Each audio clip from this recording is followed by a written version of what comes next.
Hallelujah ló mú wa gòkè àwa dúpẹ́.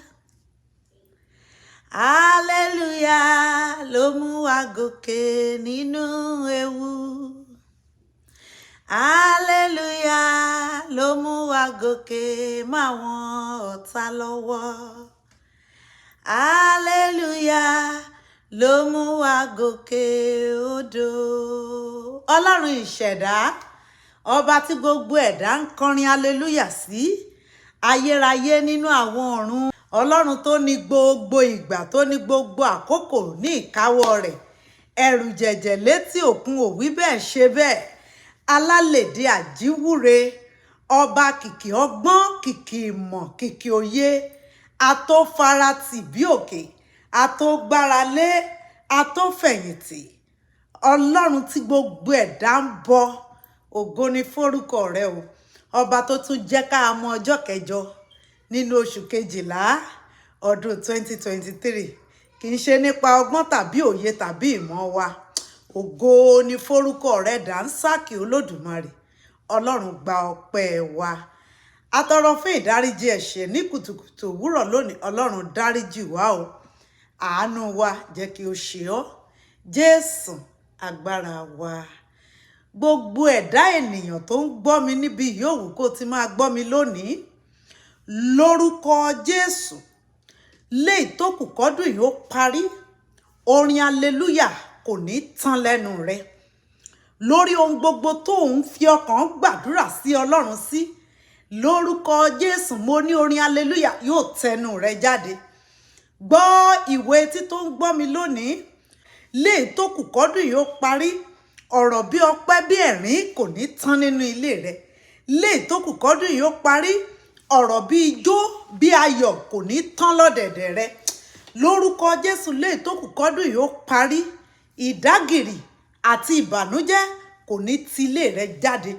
Léyìí tó kù kọ́dún yìí ó parí, lórúkọ Jésù, aṣọ ẹ̀yẹ bàtà ẹ̀yẹ kò ní wọ́n nínú ilé rẹ.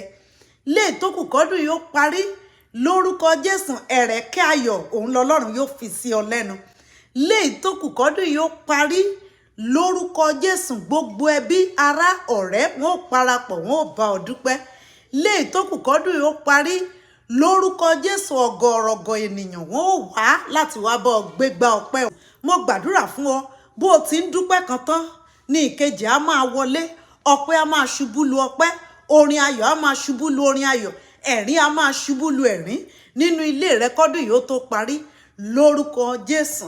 Mo gbàdúrà fún ọ, ibi tó o ti ń retí ayọ̀, lórúkọ Jésù, oníṣẹ́ ayọ̀ á jẹ́ fún ọ. Mo gbàdúrà fún ọ, léyìí tó kù kọ́dún yìí ó parí, etí á gbọ́ ọ níre, lórúkọ Jésù. Léyìí tó kù kọ́dún yìí ó parí, mo gbàdúrà fún ọ, ayọ̀ ẹ̀kúnrẹ́rẹ́ ìbùkún, lórúkọ Jésù yóò wọlé tọ̀ wá. Léyìí tó kù kọ́dún yìí ó parí o, mo súre fún ọ, gbogbo ẹni tó ti jẹ ọ́ lóhun ayọ̀, gbogbo ẹni tọ́lọ́run ti fi ṣe ayọ̀ rán sí ọ láti ọjọ́ pípẹ́, kí ọdún yìí ó tó parí, oníṣẹ́ ayọ̀ á jẹ́ fún ọ.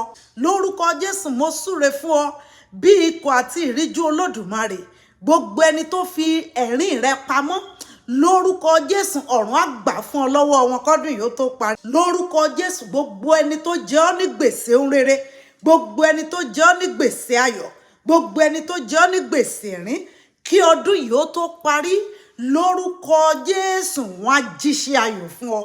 Gbọ́ lẹ́nu mi lónìí, lórúkọ Jésù, gbogbo ohun tó ti pa ọ́ lẹ́kún rí, lórúkọ Jésù, wọ́n ó pa ọ́ lẹ́rìn kọ́dún yìí ó tó parí. Gbogbo bí tó ti ní ìjákulẹ̀ rí, lórúkọ Jésù, kọ́dún yìí ó tó parí, mo ní pé ẹ̀rín á tibẹ̀ jáde fún ọ. Gbogbo bí tó ti ní ìjákulẹ̀ rí, mo gbàdúrà fún ọ, kọ́dún yìí ó tó parí, ìgbédìde á jáde fún ọ láti ibẹ̀ wá. Mo súre fún ọ lónìí, gbogbo bí pátápátá tí a ti fọwọ́ rọ́ ọ sẹ́yìn, wọ́n á pè ọ́ ní ìpè ayọ̀ padà, lórúkọ Jésù. Wàá di ẹni iwájú, ẹ̀rí àtẹnu rẹ bọ́, lórúkọ Jésù.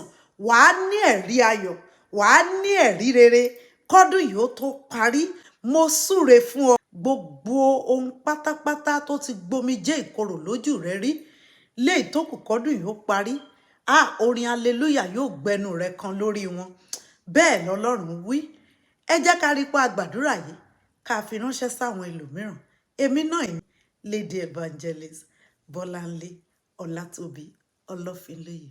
God bless you.